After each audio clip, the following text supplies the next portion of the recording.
date. But you can go to his channel if you want to see the whole thing. Let me see if I can open up my first question. This is actually a question that was sent to me by James Dellingpole, who writes for The Spectator and Breitbart, among other things. And yeah, doing well. He's I think fairly well known as a prominent climate change skeptic. And he asked this question. He said, does Potholer even understand the skeptical position? And if he does, what's his defense?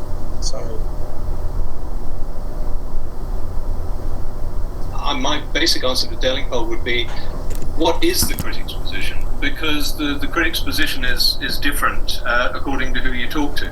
I mean, for example, you take the position, or at least you seem to agree with the position of Willie Soon, since you reprinted his graph in your video. And I'm not sure if he knew it was his graph, but it was a graph from his 2005 paper, showing that the sun is increasing in power. There's more heat, more solar output. Because the truth is that 2018, when you look at longer time frames, is not that much of an outlier. In fact, ice levels seem to rise and fall with the temperature of the sun. Funny that, isn't it? So question 2 is this: why does Arctic temperature, which is what all this recent fuss is about, correlate pretty much 1-to-1 with sun temperature? Now that's his position. He's a critic, or what you would call a skeptic. On the other hand, there are a lot of people like Anthony Watts, who runs What's Up With That, who says no, the sun is decreasing. So what is the position? Some people say that CO2 has no effect on global temperature. Some say it has a small effect on global temperature. Some people like John Coleman say that CO2 is too small to be effective because it's only 0.03% and a teeny weeny amount. And yet someone like Christopher Monckton says that CO2 is plant food and it's absolutely essential for the planet and has a huge effect. So there's no skeptic position. I've read something called the Skeptic's Manual, and I also read I saw Molyneux's video on the skeptic's position in 12 minutes. But that bears no relation to what a lot of skeptics out there are saying. This is why I say they're critics rather than skeptics. Just one thing. A lot of people in the chat are asking me to ask you to turn your camera off to improve your audio. Okay, sure. So I'll show you that. Willie Soon thing, because I have that. Okay, this was on your video, and yes. You were using this as an example, as Willie Soon did, that Arctic temperatures are following solar output, or total solar irradiance. You can actually see the scale on the left-hand side is in watts per square meter, which is how TSI is standardly done. But he shows it increasing over the last 40 years, very clearly. You can see, if you look at the timescale at the bottom, the last 40 years shows an increase. And yet, Anthony Watts, just about every other so-called skeptic or critic of climate science would say, no, that's wrong, it's been increasing, and in fact, decreasing. And in fact, it has been decreasing. That's very clear because they can take measurements from satellites of the output of the sun directly, and it shows a very clear increase. Now, I'll give you another graph which shows that. First of all, here's the PMOD graph from the Max Planck Institute. I'll put that up on the screen. Okay, there it is. Now, this is the actual measurement of total solar irradiance. This is a satellite which measures the output of the sun. So you can see quite clearly from that it's going down. Now, this is not controversial. As I said, this is not just something that is a debate between scientists and critics. I'm going to show you another graph here. This is from Climate for You. And Climate for You is not by any means a site that is sympathetic towards the conclusions of many scientists. So I'll just bring that up for you. And again, now this is measuring something different. This is sunspot numbers. Sunspot numbers are very closely correlated with total solar irradiance. So this is why they're often used to show the amount of solar activity and the amount of sunlight that we're getting. Again, if you look back over the last 40 years since 1980, very, very obvious decline. I could show you the one from What's Up With That, but believe me, it's going to show you exactly the same thing. So here again, we have a problem in that Willie Soon is putting this information out. It's been picked up by people all over the internet, and it's passed around blogs and all sorts of other things, and people believe it. Now you put this on your website, and you presumably thought that this was a legitimate and authentic piece of information, but just, that's what I mean by tracking things down to their source. If you actually check the source of the information, you can discover where that comes from, and check the information to see if it's accurate, and it's not. So this is why people know, scientists say the sun is not responsible for recent warming, because it's been decreasing at a time when global temperatures have been increasing. Now, you said in the video there's a one-to-one correlation, but clearly the correlation actually is negative. In other words, if there is any correlation at all, it is that as the sun gets cooler, the Arctic gets warmer. Now, that is obviously not the kind of correlation that makes any sense. I seem to remember that it wasn't a correlation between temperatures and the sun. It was a correlation between CO2. Wasn't it CO2 levels and what the sun has been doing? There were two things that you showed in that graph, and let me just get it up again, and I'll show you, because there were actually two graphs there. Right. You're looking at it now, right? Yep, I can see it. Okay. Now I'm just going to have to look at a bigger one so that I can see the scale on it. Now the one on the left is Willie Soon's graph from his 2005 paper showing total solar irradiance against Arctic temperatures. What he's showing there is Arctic temperatures going up since 1960, and fair enough, that's probably what the temperature record shows. I'm not sure. I think it was a record in Reykjavik he was taking or something, but we do know that Arctic temperatures have been rising. But alongside that, or superimposed on that, is a red line. Now that's in the left-hand graph, and the red line is showing total solar irradiance going up. Now, when you talk about trickery and skullduggery in statistics, he is showing an increase in solar irradiance which is not there, in order to make it fit a temperature rise that is there. Now, on the right-hand side, the one you were referring to just now, here we've got carbon dioxide in the red line, and we've got Arctic temperatures in the grey in the background. And again, it looks as though there is no correlation, but there's, I don't know exactly where he's got these figures from.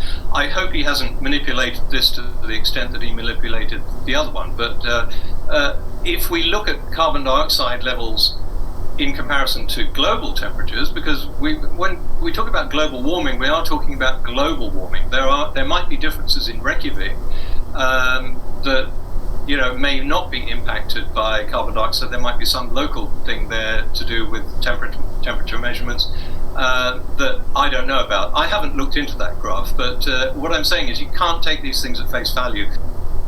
Since we had that discussion, I've checked the right-hand graph, and I can't see any problem with the Reykjavik temperature data or the CO2 data used. I think the problem was mine. I was probably misreading the timescale of the graph. If you look at the period of warming since 1975, it in fact correlates very well with the steep rise in CO2, whereas of course there's no correlation at all between warming Reykjavik and a cooling sun, the complete opposite of what Willie Soon was claiming. I also checked this against the world temperature versus CO2 graphs of the same time period, and it matches pretty well. This graph is from the Stanford Solar Center. CO2 concentration is the blue line, which correlates well with the red line of global temperature, except for the period from around 1941 to 1975, when we had heavy aerosol pollution. The orange line, which is solar irradiance, only shows a correlation up to the late 1940s. You have to look into it. The first time I saw Willie Soon's graph on your video, yeah, I was impressed with it. I thought, wow, yeah, that does look as though it correlates. But as soon as I saw that that was total solar irradiance, I thought, no, there's something fishy going on there, because no one in the scientific community, even the measurements that are being taken directly of the sun, show that there's any kind of an increase. So I do have one question here, which is that, and again, this is more from the economics point of view, but one of the things that you're always taught to do when you're looking at things economically is not to look for a single. It's seldom the case that there's a single cause for any given historical phenomenon, and then to be skeptical of people who look for single causes. So could it not be, I mean, I'm just playing devil's advocate here a bit, could it not be that both the sun and CO2 play a role here, and that it could be, some of one and half a dozen of the other? Why would it not be that? Oh, okay, but the thing is, there are three main drivers of climate, and I'm talking about active drivers of climate. It's actually a rather complicated thing once you get into the passive drivers, but the active drivers of climate are the sun, carbon dioxide, and aerosols. And as a geologist, I mean, looking back over 500 million years, these are the things that have basically set the global temperature. And they're no different today than they were then. And whenever people talk about, humans are causing this, I say, no, humans are not causing it. Humans have been on this planet for 150,000 years, and we haven't disrupted the climate. It's carbon dioxide. And once you understand it's not humans, it's carbon dioxide that does it, then everything else falls into place, because you can see the correlation throughout geological history. So yeah, the sun and carbon dioxide together are the influences. Now, in the short term, we're talking about decades and perhaps 100, 200 years, which may sound long term, but it's actually, let's say, medium term, because in geological time, that's the blink of an eye. The sun, since it has been declining in solar power, in solar output, or TSI, total solar irradiance, whatever measure you want to make of it, would actually have a cooling effect. Now, I don't think anybody would deny it. I hear a lot of critics, the so-called skeptics, who say, it's the sun, stupid, the sun controls the climate. Well, if the sun controls the climate, how come the climate hasn't been cooling for the last 40 years when solar activity has been going down? In fact, the sun is having a downward impact on temperatures. It's called a forcing, and it's like a tug of war. It doesn't mean that the Earth is getting cooler, but clearly it's not, unless you want to argue about that, but clearly the Earth is warming up. But if the sun is getting cooler and trying to depress global temperatures, as it has been for the last 40 years, something else must be pushing them up. Now, that's not the reason why they know it's CO2. I mean, this theory that CO2 affects global temperature has been around since 1896. It's not new, it's not the least bit controversial in the scientific community. So that's not the reason they know, but it just is so consistent with the theory, and that's what scientists always look for, is consistency. That if these are the three main drivers of climate, then there should be a consistency of when they are in this tug of war, one against the other, that the temperature should be responding to that tug of war.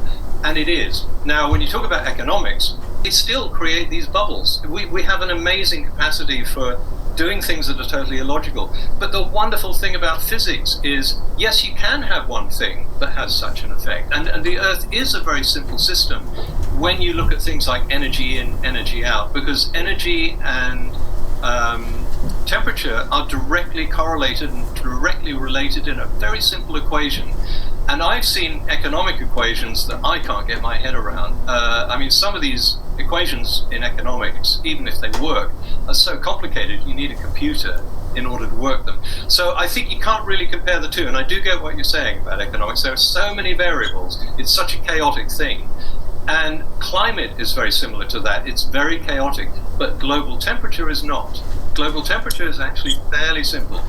I did want to ask my second question on this, which is that if it's such a clear-cut thing, why do you think that skepticism persists, despite what you present as overwhelming evidence in your videos. And I mean, if this is, why is there still a debate about this? I mean, well, actually, in the scientific community, there's no debate at all. There hasn't been really a debate about this since the 1970s or 80s, and even before that. I mean, the whole point of the whole idea of CO2 changing temperatures has never been a controversial one. It's always been accepted, and no one ever thought it was anything untoward. You've got papers going back to the 1930s, 1950s, 1960s, all very clearly showing that carbon dioxide is a major driver of climate, so that's not a controversial thing. The question is, why don't the general public accept this? Why don't newspaper proprietors and television commentators and people who are not well versed in science,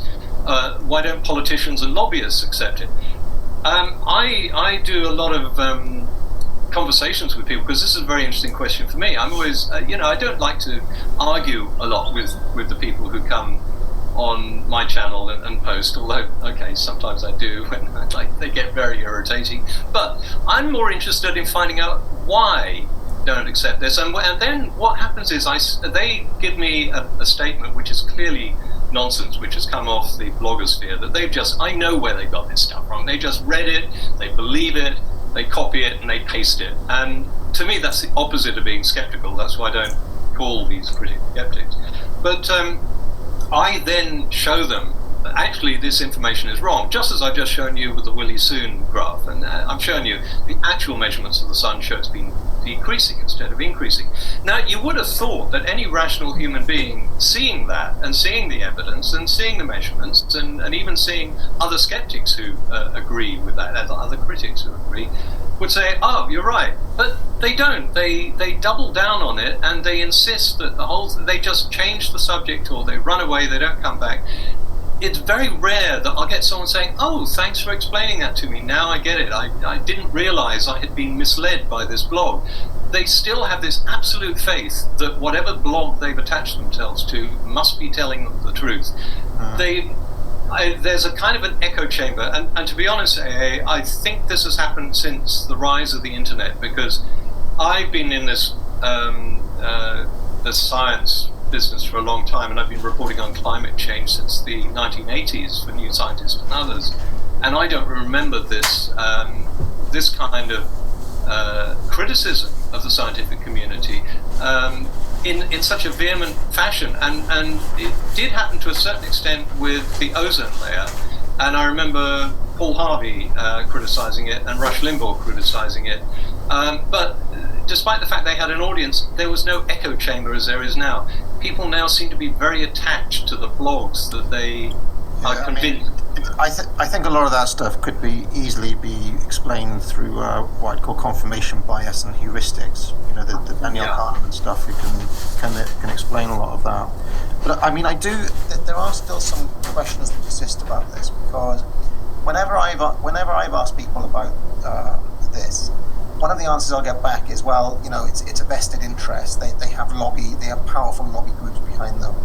But if you actually listen to Delingpole and friends, they all present themselves more as victims, as people who have been hounded out and shut down and treated as pariahs, and who have, in many cases, lost prestige or lost jobs or lost money as a result of it, and yet they still persist. Whereas if you look at the incentives on the other side, the people who push these things through their research, they get rewarded with grants, with government funding, with they have, in many cases, these days they have big business behind them, and one of the things that I thought about was, well, why does that happen?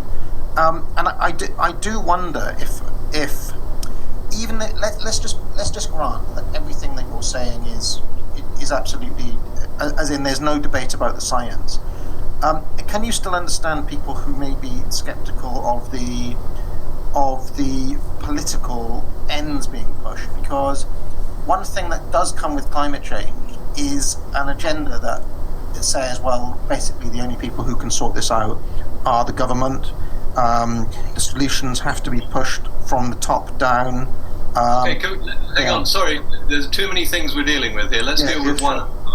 Sure. I know, I'm very familiar with these arguments, by the way, and they really astonish me.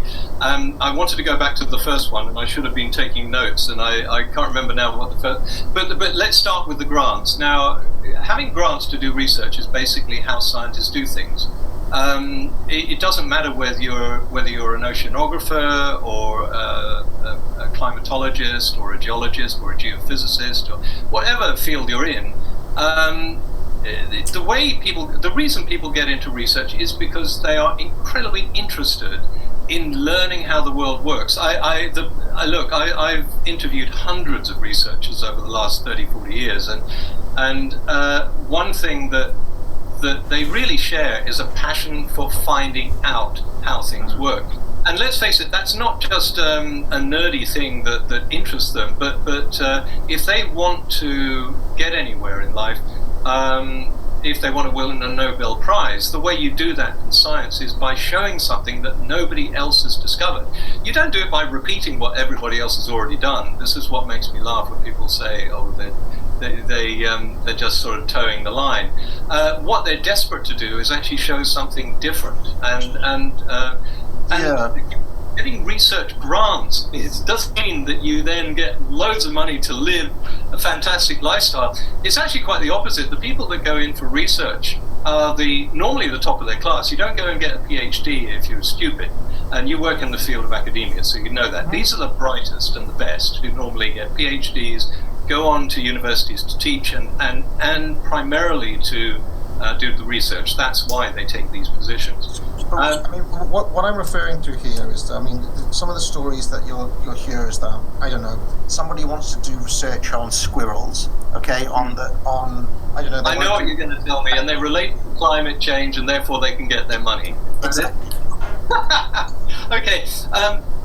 There's no surprise about the fact that as climate change becomes a more immediate problem, more research is going to be done on it. I'd like to know any field of science where that has not been the case. When HIV/AIDS came into the fore in the 70s and 80s, there was a huge amount of research went into that, not just in medical research, but in social sciences, a massive amount of research because it was a problem.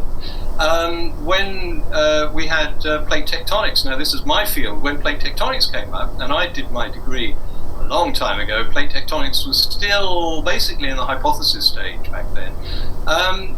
Once people understood that earthquakes were caused by these moving plates, a huge amount of money was spent on research. But this is done not to line the pockets of researchers. This is done for a very good reason. Because once you understand that earthquakes are caused by plate tectonics, they're not just faults that for some random reason are moving that we can't understand. We now understand the mechanism behind us. Then we need to really investigate this, and through all that research, we now have a much clearer understanding of where earthquakes will strike, when they might strike, and how big they might be. And as a result of that, engineers can then either retrofit buildings, or the building code can be changed in order to make buildings more secure against earthquakes. So, a huge amount of research goes in every time we identify a problem. I'm not sure why that is a mystery, or why that means that the research must be bad. I think what people think is that because these guys, and by the way, squirrels and global warming, I don't know if that's ever a thing, but it's possible. But it doesn't mean that you then fake your results, and you have to say that there's global warming by faking results. That would be the end of a career. So any scientist who has decided to go into the field of research instead of into the very lucrative field of lobbying for companies or working for a corporation in doing commercial research, lobbying for oil companies, they would have absolutely no interest in faking results, and even less interest in having that fakery discovered and being stripped of their careers and their reputations. It does happen occasionally, but the thing is, just saying that as a matter of principle, because they're getting grant money, they must be faking their results, is a bit of a stretch. I think I would like to see evidence of someone faking results rather than just insinuation. I'm going to have to leave it there because this file is getting too... Okay, that previous video clip was from Potholer, a discussion between Potholer on YouTube and Agent. What was this? Something Agent. I forget. It starts with an A. Another YouTuber, and well, the image I have on here right now is the drought monitor map, the latest drought monitor map for this week. So this is the end of June, and even though we had rain, I think we had 2 episodes of rain, quite a bit of rain. I don't know, maybe an inch of rain over a couple of days. Michigan is still classified as in drought. Let's see, is it moderate drought? I think it's moderate drought. Most of the lower peninsula is moderate drought. And you can see out west it's severe drought. And even into the Dakotas, let's see, Dakotas has severe drought, or North Dakota has severe drought. And let's see, what Utah is severe drought. Western part of Colorado, severe drought. Let's see, what am I missing? Arizona. Oh, of course, Nevada, severe drought. And New Mexico, severe drought. So it looks like, and this is the dry season out west. This is the dry season. So normally they don't get hardly any precipitation during this time of year. So this is a bad drought for the western part of the country, and even for parts of the eastern half of the United States, and even in Michigan. So now, when I don't know how many inches of rainfall we need to get out of our drought in Michigan, but this is going to be an ongoing problem, to put it bluntly.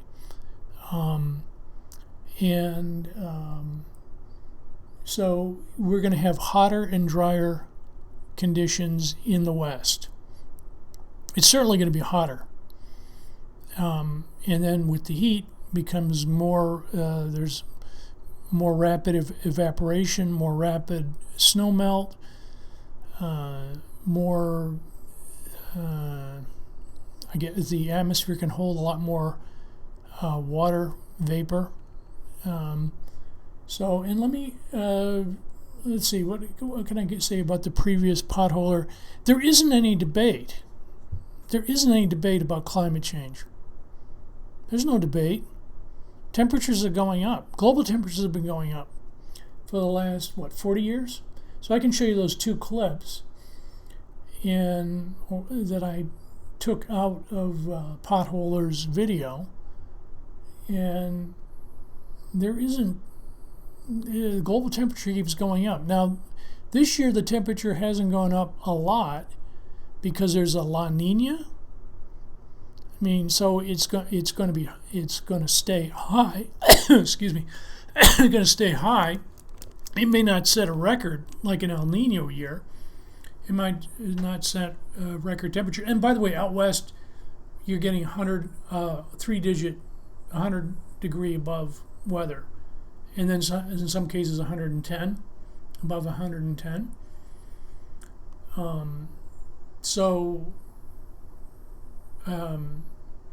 In the farming, farmers are having to sell their cattle. They're having to let fields go fallow. The almond growers are actually knocking down almond trees. They can't. Almonds take a lot of water, a huge amount of water for, well, a relatively small amount of nuts, almond nuts. So here's what I'll do. I'll put up those other 2 graphs and explain them. And I'm going to say the same thing. Carbon dioxide's been going up regularly. There's no change in the amount because we're still burning gasoline. We're burning natural gas. We're still burning coal. very little of that has changed, and so it keeps going up. I think it's 415 parts per million. Do I have that correct? 415 parts per million carbon dioxide.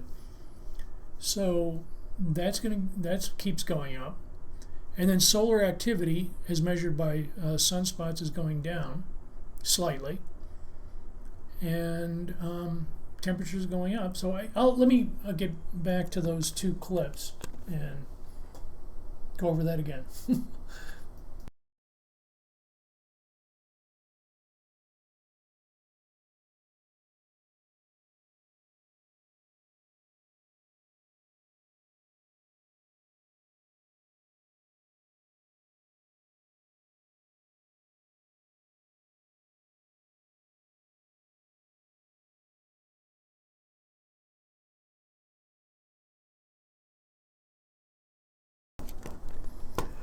Okay, this is one of Potholer's graphs. In the middle, the blue line and the blue/purple line, the blue line it turns into a purple line, is the carbon dioxide in the atmosphere. So, and the purple line is direct measurement of carbon dioxide in the atmosphere. And let's see, this goes to, okay, so it's 280, so the carbon dioxide parts per million is on the right axis, y-axis. So it starts at 280 parts per million, and then it goes up to 380 parts per million. But this looks like it only goes up to 2010 on the right side. Then the red line is temperature. And that's been going up since 1950. It's been going up almost every year since 1950. There was a little decline from 1930s to 1940s. It was a slight decline, but it's been going up. And that the decline in the 40s and the 50s was because of particulate matter in the air, or in the atmosphere, which block the sun. So once you get rid of the particulate matter in the 60s, because of our environmental regulation, then the temperature just starts to go up again. And the bottom, the gold or the yellow gold line is sunspot activity, solar activity. So they say sunspot numbers. So there's been actually solar activity has been going down. So there is no debate anymore. There isn't any debate. I mean, so and the sea levels keep going up. What are the other things? Sea level keep going up. The Arctic ice cap keeps shrinking. The glaciers keep melting and receding. So, there's just the evidence is just overwhelming at this point, and there isn't any debate. And then I can play the clip of Margaret Thatcher in 1989, her speech about climate change, global warming. She warned people. She was a UN speech that she gave, and Margaret Thatcher, I think, was a chemist. I believe. I have to double check on that. I think she was a chemist before she became Prime Minister in England. So, I mean, there's little or no debate. And now I'll show here's what was on the front page news. The out west. The one of the dams in California. I'm trying to think of the name of the dam. It's not Lake Mead, it's not Lake Powell.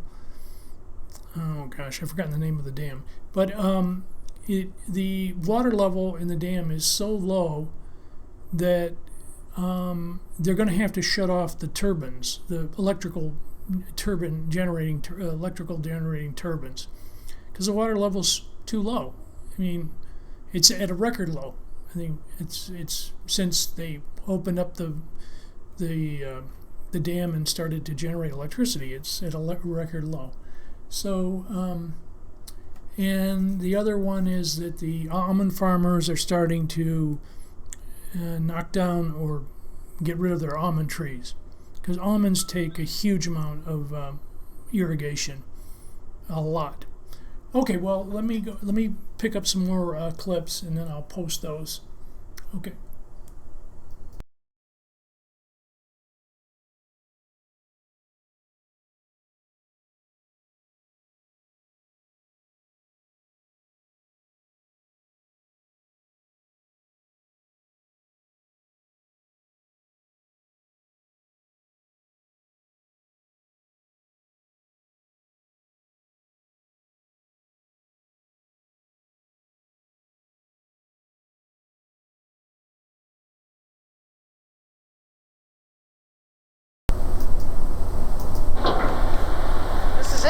This is the iconic Hoover Dam in all of its glory and wonderment. It was built as a monument to America's ascendancy, providing power and water in a country hungry for both. Yet this triumph of engineering risks becoming a monument to the global tragedy of environmental change, as the reservoir which powers the Hoover Dam depletes. We're in the 22nd year of drought in the Colorado River Basin. Lake Mead is at 35% capacity, and that means we have about 25% less ability to produce power. Nature displays its distress well. The white band is the watermark, vividly showing what the level was and what it has fallen to. This reservoir, which supplies the dam and 25 million people, is now at an all-time low. We will very likely be declaring shortage for the first time ever in the lower basin for the year 2022. The electricity for 8 million Americans is produced by the Hoover Dam, this vast site powered by Lake Mead. To protect electrical output, a shortage declaration would reduce the water supply to homes and businesses. People need to conserve water in every way that they can, in their homes, in their landscape. Don't wash cars, go to a car wash, conserve water. They are just some of the measures that will be needed to protect the dam and the lake, but there are great challenges ahead for both. Drought and climate change are the major problems here, but this year's super high temperatures mean that evaporation has reached record levels too. Enough water is lost every week from here to fill 15,000 Olympic-sized swimming pools.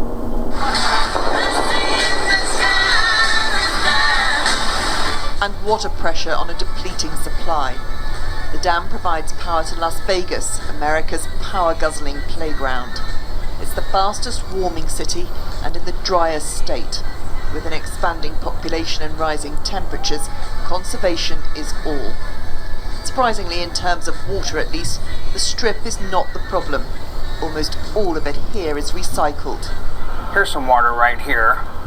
Wastage elsewhere is the real issue. This is water waste.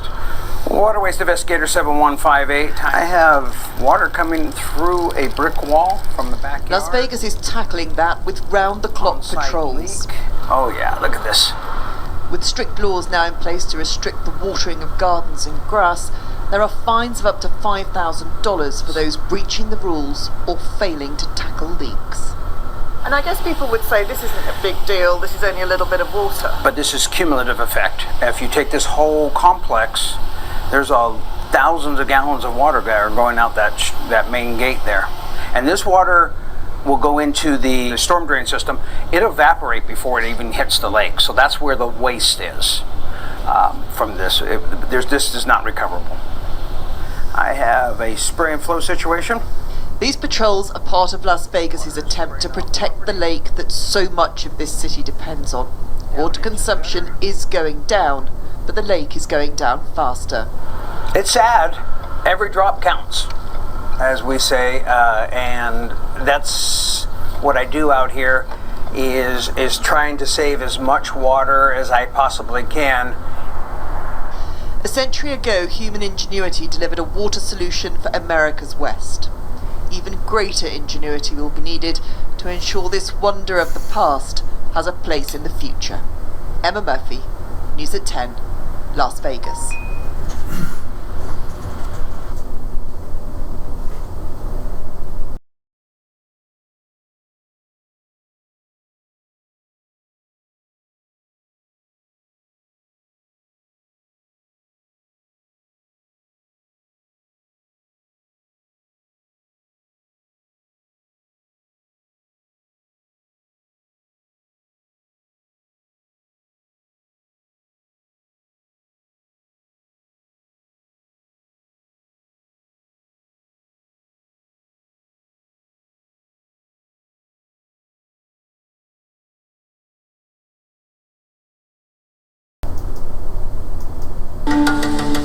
Tonight we have a very special guest, and he is here for a very serious reason. Utah Governor Spencer Cox joins us in studio tonight to discuss with Fox 13 meteorologist Allison Krogan how the state is handling the drought, a big task to take on. Allison and Governor. Absolutely. Thank you so much for joining us here tonight. It's great to be with you, Allison. So we're on the green screen right now, looking at the drought monitor here across the region, zooming into Utah right now, and it's not a good situation. We're in the middle of the worst drought that we've ever seen here in Utah. We are. I've always wanted to do this, but 100% of the state of Utah is in drought right now. And you'll notice the light red area and the dark red area. So that extreme drought is the light red area. 90% of the state is in extreme drought. And then we have exceptional drought, which is the darker red area. This is the worst water year we've had in the history of our state. Yes, last year was our driest year here in Utah. 2020 was the warmest on record for the globe. It tied for the warmest with 2016. So this is part of a bigger trend. We are warming here in Utah. Utah is one of the top 5 fastest growing states for our warming trend. And so we have risen 3 degrees since 1970. The stats just show, it paints a very dire picture here in Utah. As our leader, arguably the most powerful person in Utah, when you hear this and you know that you can help make change, what do you think? Well, we're also the fastest growing state in the nation, right? So we have more population growth over the past 10 years than any other state. And so those two things, the warming nature of the climate, the population growth, and then getting less water, that's a recipe for problem, right? Yeah. So we have to do better. We have to conserve water better. That's something we can improve on it. So we're asking Utahns, look, the Great Salt Lake is at its 5 inches away from its lowest level ever recorded. Lake Powell at its lowest level ever recorded. And we're really worried about having enough to get through this summer and into next year. So we need people to conserve now.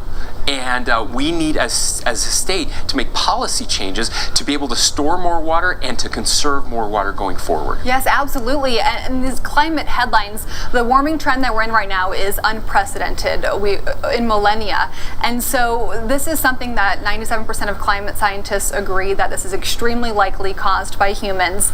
And with this changing climate, that only worsens our drought, because if you're warmer, you dry out faster, the land dries out faster. And so that leads me into our first viewer question. This one's from Nellie. Nellie wants to know, what is Utah's strategy to work with other states to address climate change? Yeah, so some announcements today.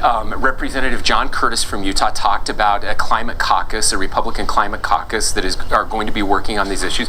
We meet with other governors. I meet regularly with them. We just had some meetings with the governor of Wyoming talking about some changes to energy, which is a really big deal. So a couple things that need to happen. New energy sources in our state, and we have solar projects, wind projects, we have geothermal projects, the largest in the world geothermal project that's starting right now.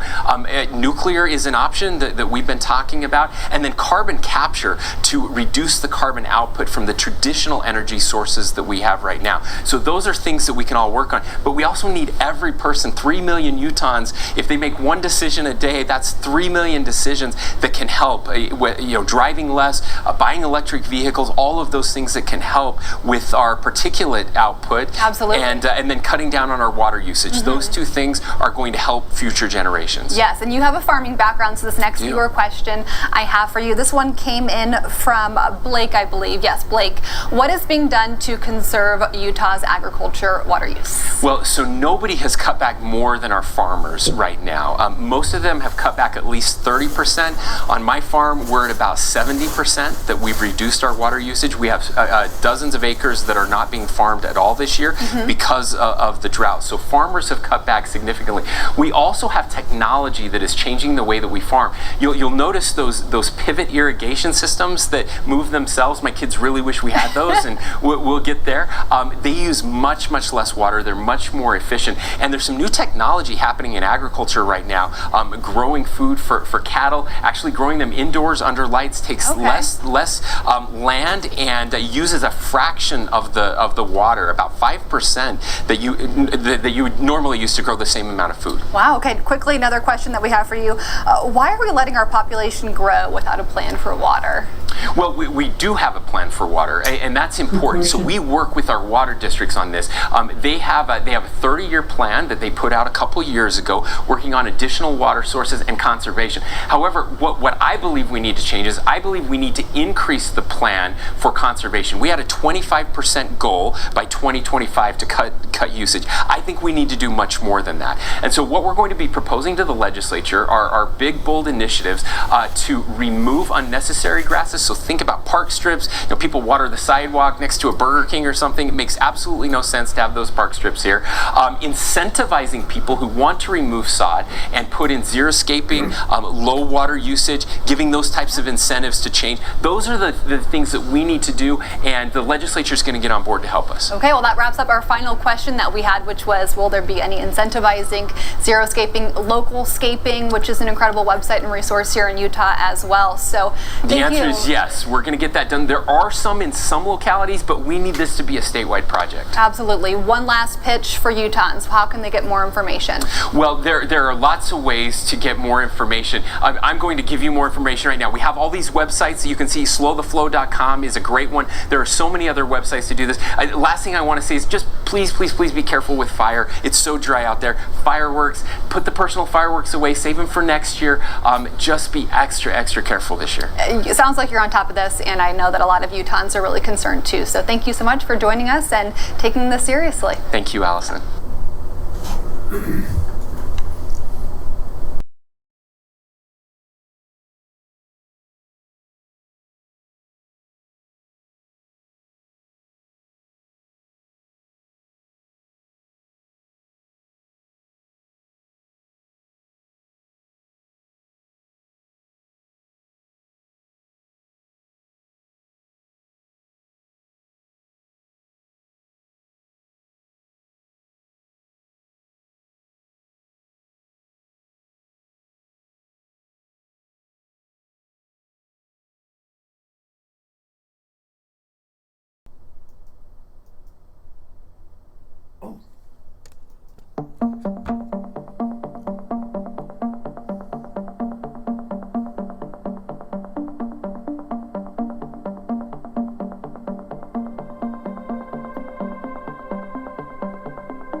another sign of how extreme this summer's drought is shaping up to be. The state now forecasting Lake Oroville could hit a record low level not seen in nearly half a century. CBS 13's Steve Large is live at the reservoir with the extra concern they may be forced to shut down the power plant, Steve, because of the water woes.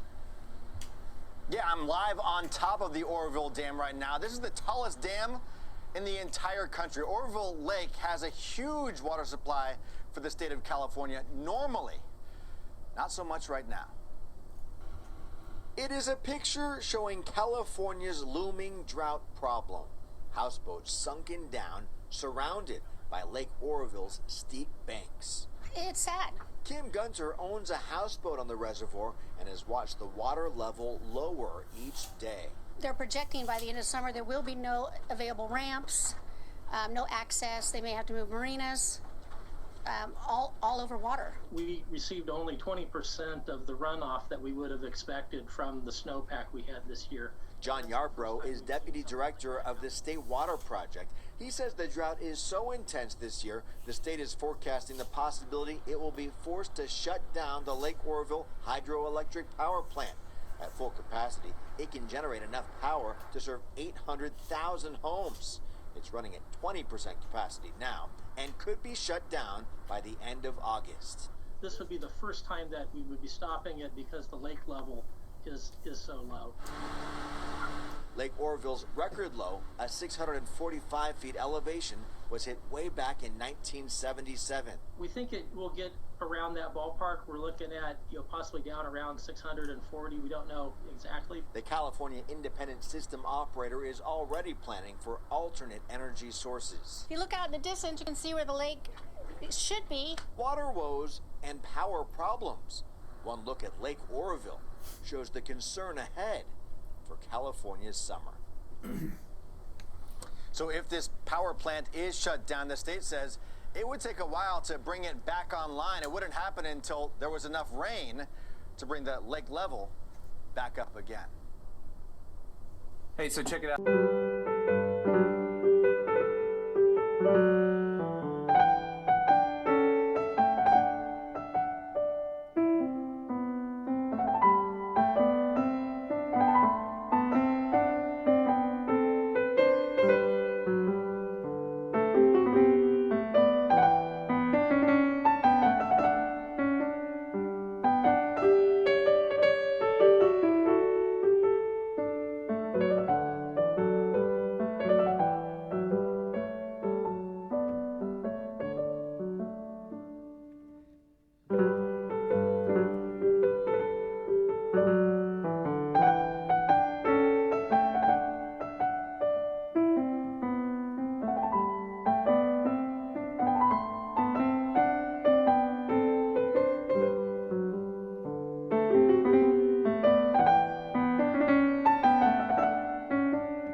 Access Vision.